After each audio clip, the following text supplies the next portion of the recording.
my goodness, it has been quite some time. We'll see if I still know how to do this. Hi guys. So, very long time, no connection here. I recently did a live unboxing of my Stitch Fix video, but that was after 7 months of nothing. If you follow me on Instagram or my blog, I posted there more recently. Instagram I never really stopped posting on. It's just the most accessible and kind of like, in my mind, functional way to connect on social media. But in terms of YouTube, there was a really big hiatus. And the last video I posted kind of in a way left things very open-ended and like on like just hanging there, I guess. Like a cliffhanger, I guess was what I was trying to say. When I left off back, I did a Vlogtober video. I was intending on vlogging every week in October, and that failed. In that last video though, I said that Justin had been laid off from his job and we didn't know what was on the other side of that. Well, if future me could look back and tell past me any advice, it would be to prepare for the worst and hope for the best, and just keep preparing for it to get worse before it ever got better, because that me had no idea what was coming for them, or for her specifically. So yes, Justin was laid off, and that layoff stretched into pretty much the month of April.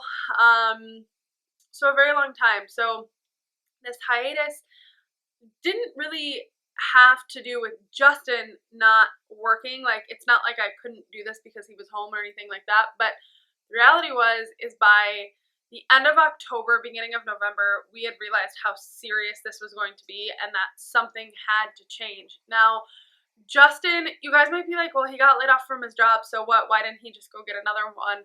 Well, Justin belongs to a union, and when you're in a union, you can't just go do the same work for another company that isn't in a union. You know, he was a mechanic, so a lot of people were like, well, can he just go work somewhere else as a mechanic? And the short answer is no. The more complicated answer is that it's due to union compliance, basically, is what it comes down to. And without getting into unions and that whole, because I know it's controversial for some people, for me, unions have been a part of my life my whole life, so I support them, obviously. So Justin wasn't able to just like bounce back to work is what it came down to. So I went back to work, and that was the change that led to this really big hiatus. Not only did it lead to a change in like my very personal private life, but it led to a huge change here and on all of my social media, because I went back to work. By November, I was back to work, and I was working essentially a full-time job. It was pretty much full-time, and then I had another part-time job, and the part-time job was in Anchorage, and so I was commuting an hour each way. So for about 3 days a week, what my life looked like is I would go to work at the job in Wasilla, and I would finish there, and I'd drive to Anchorage and work, and I get done there, and I'd drive home, and then I'd get up the next morning and kind of do the same thing a couple times a week, and then the other days I was just working here in Wasilla. And there were positives and kind of like challenges. I don't want to call them negatives, but there were challenges that came out of that situation for our family. One, I was a stay-at-home mom who was homeschooling 3 kids, who all of a sudden was not home, but was still homeschooling. We're still committed to homeschool now, so just to like erase that question from coming up in the future, we are still homeschooling. I'll do a homeschool update once I've gotten to the point where I feel like I can update you guys. We're on summer break right now. We usually always take the month of June off, and then in July we start up homeschooling 2 days a week again. So that's kind of just where we're at right now. We're on like a much needed summer break officially for the month of June. So yes, I'm still homeschooling. The kids are doing well. They are more resilient than people, you know, may believe. Like, through everything we went through this past winter, they were kind of like the bright, shining essence of what was going on. Like, they were happy, they were fed, they were fine. Like, Justin and I, you know, as parents, you take on that burden, and whether it's financial stress or relationship stress or anything that comes from like a change in life, you know, the only advice that I can give, and the only thing that I really like was able to hold on to through this whole thing was that you can't make any life decisions after a life altering event. That's kind of how I've always approached things. So whether it's a move, whether it's a change in relationship, a loss of a loved one, a pet, you buy a house, anything that changes, don't make another like big impactful change right after that change. It's almost like if you take a jar of sand and you shake it, you have to let it settle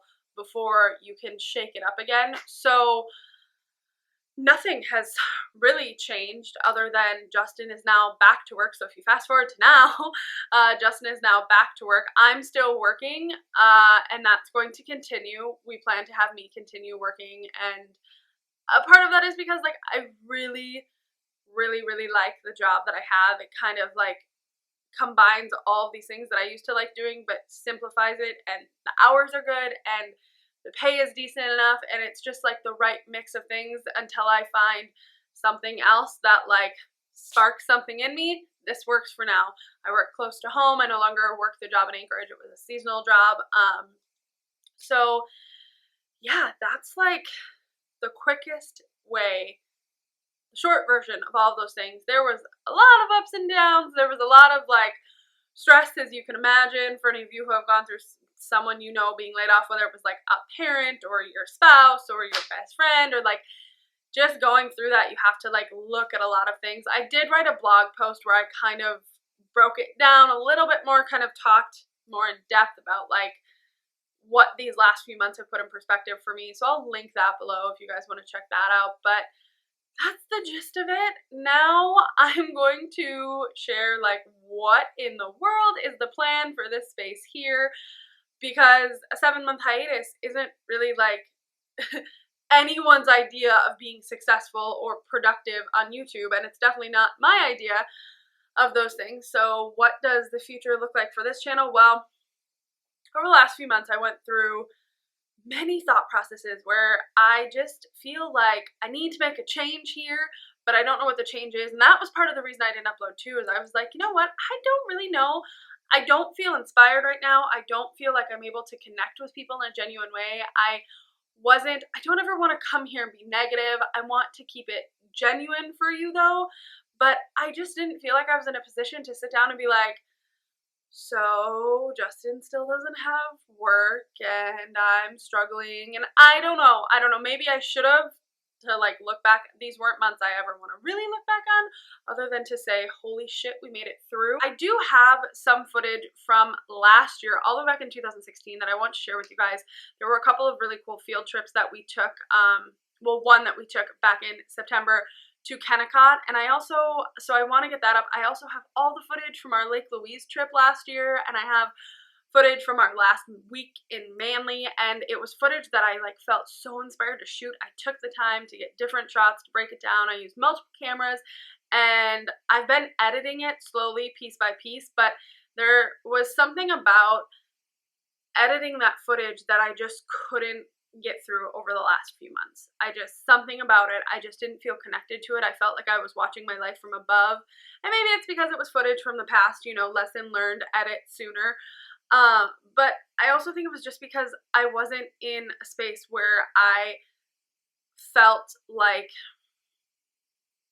life was where I wanted it to be. So yes, this channel is going to keep going. This is something that I just want to do because I want to do it. And that may seem a little bizarre, like, don't you want to get subscribers? Don't you want your channel to be like mega big?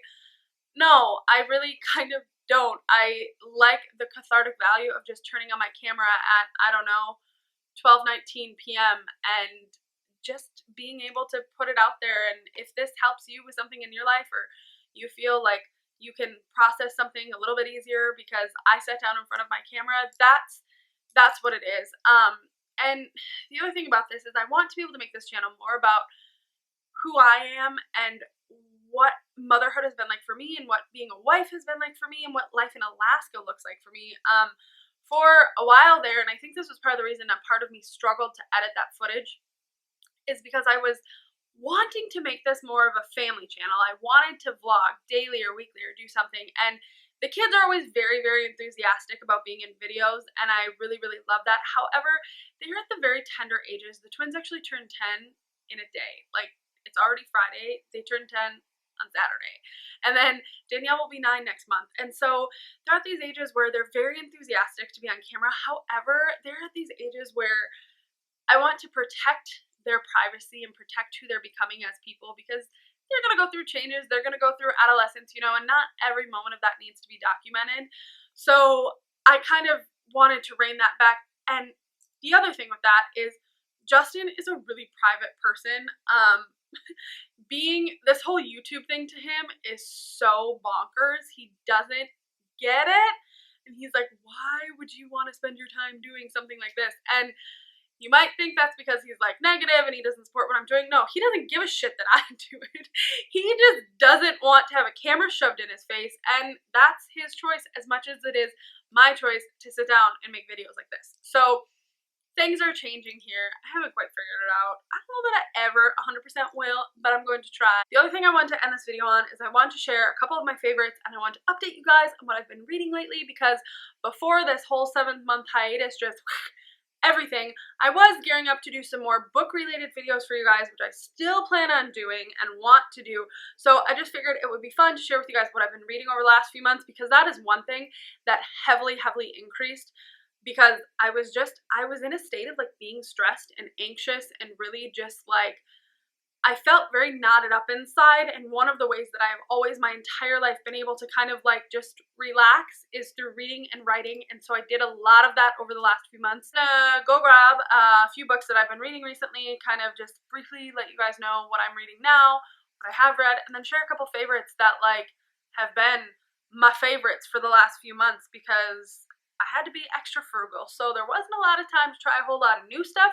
So the stuff that I did have and that I did use, you can believe I put it to the test. So if you guys want to see like reviews of some things that I actually like used all of them, like there was a point there where I was down to no deodorant. I'm going to start with sharing my favorites. The first one is so simple, it's ridiculous, but it is this tea, and it is the brand Stash, and this is the double bergamot Earl Grey, and Earl Grey is a black tea. Now, if you like Earl Grey, this is like amplified Earl Grey tea. Earl Grey is probably one of my favorite things to drink in the wintertime, or when I'm just coffeeed out, is a London Fog. And for those of you who don't know, London Fog is built with vanilla syrup, Earl Grey tea, and then steamed milk.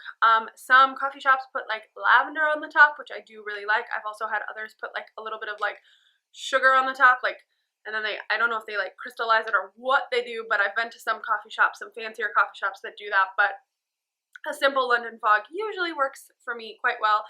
But when I'm at home, I like to brew this Stash tea, and the double bergamot just makes it so much better. And this is the only version that I have found that is double bergamot. They also have a regular just Earl Grey, which is great. But yes, this has been a favorite for sure. My next favorite is from Soap & Glory, and let me tell you, I am so happy that I can now purchase Soap & Glory products at Target. Before, Soap & Glory was only available at Sephora, which was an hour one way for me to get to, or I had to order it online. And so the fact that I can just like hop over to Target when I'm jonesing for something Soap & Glory is really awesome. I want to try some of the lip products, and I want to get the Flake Away polish, but I splurged this winter when Justin was laid off on this body butter, and let me tell you, I have like savored it and tried to not just like dive right in and go through it. This has the same scent as the Flake Away polish, and that Flake Away polish is one of my all-time favorites because it just smells so nice and it leaves your skin so soft, and it's not sticky when you put it on, and you don't feel greasy, and I can't even describe the scent. All I know is that wintertime in Alaska, this is the very dry formula is what this says, and my goodness, this works so well. Next favorite that I have is a favorite not only in the material sense, like in the tangible, I can touch it sense, but in the idea arena too. So I switched over from using my big planners. I was using a plum paper planner and a bandeau planner and a couple of others. I like went off the planner the planner deep end. I didn't go as far as Erin Condren because it just seemed too pricey for me. Every time I would like price planner out, I'm like, this is, I would have to use this like a lot.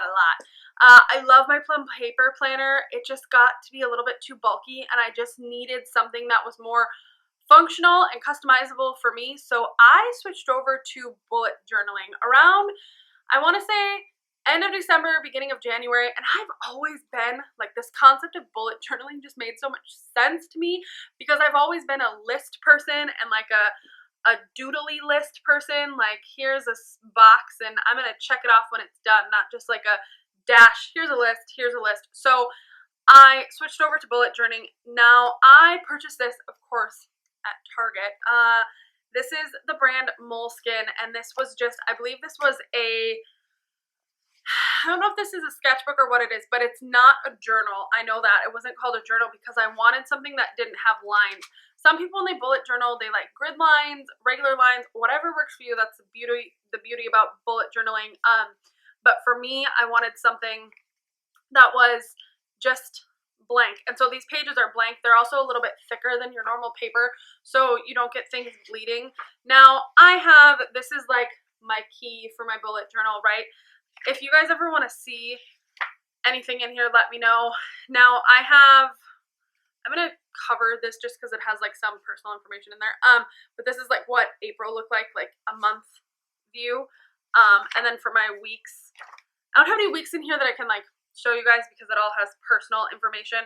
I can show you my habit tracker that I started and failed filling out. So my next habit tracker that I do will be to use my habit tracker. This is a process. This was something that I dove into that I really, really like, but I need to find a way to make it a little bit more functional for me. I don't have any other fun pages to show you guys, but just the concept of bullet journaling has been a favorite. I just need to find a way to make it a little bit more functional because I've been in this weird state of planning where I'm not using this enough, but I'm not using any of my other planners either, so I've like forgotten things and missed things, and that needs to get straightened out. But life has brought some changes upon me that I'm trying to deal with gracefully, but I'm not always able to do that. So I need to figure out something planner-wise. But anyway, this last thing that's a favorite is also kind of my transition into the books that I've been reading. And this book in particular, I do not know if it's a favorite or not because I haven't read it yet. What the favorite is the author, and this author wrote a series about a family in Alaska, and they're like gentle romance novels. There's no hanky-panky or anything that happens in them. They're faith-based, sort of. All of the characters go through their connection with God, and that's kind of in some way what brings them together, but it's not like heavily laden in there. Like, it's not the entire focus of the story. The characters are, and that's what I like. And this was just the book series that I read. Let me see if it's in here. The reason why I do not have them is because they're library books, and that's another favorite of mine. Let me tell you, we were going to multiple bookstores a month for myself and the kids, and we were spending so much money, and when Justin got laid off, it was like, okay, that's got to be cut out. Where do we go back to? We go back to the public library, and let me tell you, we are never leaving again. Wasilla has a new library, but we have done Wasilla, Palmer, and Anchorage in the last month. Yeah, in the last month. We were just at the Wasilla Public Library today, actually, and the kids read so much more picking up books from the library than they ever did picking out books that I was buying. There's something with the urgency of having to return them, I think, for them that makes them read more. But I'll do a library video sometime soon. This is ridiculous that I didn't remember this. It's called the Alaskan Courage series. So they are fiction books. They are all about family in Alaska, brothers and sisters, and their relationships, and they're all like either some sort of like rescue, like EMS something, or they work in like tourism or something. So the whole story is just, the whole like series is really, really good. I even felt like it captured Alaska in a good way. Sometimes you read books that are written by authors who don't live in Alaska about Alaska, even when they're fiction, and you're like, that would never happen here. These books weren't that way. They were very well done, so I highly recommend checking them out. I haven't read this one yet. It's a library book as well. This book will be the next one that I start reading once I've finished the two that I'm working on now, and they are these two. They're both library books. This one I am reading. I actually need to just purchase this one because it's a nonfiction book. It's called Groans, The History of Coffee and How It Transformed the World by Mark Pendergrass. This one's going to take me a while to finish, and it's going to be one that I want to revisit multiple times. It's quite a substantial book. So I think I'm just going to have to purchase this one because I've renewed it 3 times now. I'm about halfway through it, but I just want to have it because with what I'm doing for work and other things outside of this little arena, this book is something that I'm gonna need. So, but if you like coffee, you drink coffee, if you appreciate coffee, I definitely recommend this book because it is quite a introspective look at coffee, the history of coffee, obviously, but what it means for coffee to reach us and what people and civilizations and cultures and everything has been through to keep coffee going, basically. Once I finished it, maybe I'll do a more like in-depth review of what it was and what it is. And then this one is Feverborn. It's from the Fever series by Karen Marie Morning. I started reading this series years and years and years ago, and then I stopped, and this book has taken me a while to get through because I stopped reading them. So if you've read this series or if you started this series, when Mac's story ends, I forget which book it is, and then Danny's picks up and like what's going on with Danny, and I just was never connected to Danny's story. I think because she was like a 14-year-old girl and I just didn't find it relatable.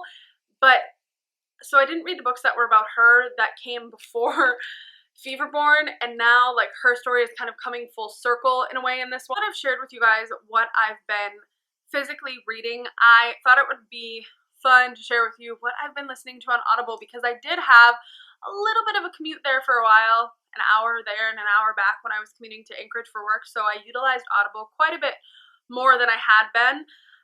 One series that I want to mention because it's on here as soon as I open Audible that I've enjoyed thoroughly listening to as an audiobook in the audiobook versions of the series are the Stacey Justice like mystery books. They're by Barbara Anino. It's about a witch. She is a witch essentially, and her family, and they're very like light and good, and they're easy to listen to, and I can imagine they'd probably be pretty simple to read, but check them.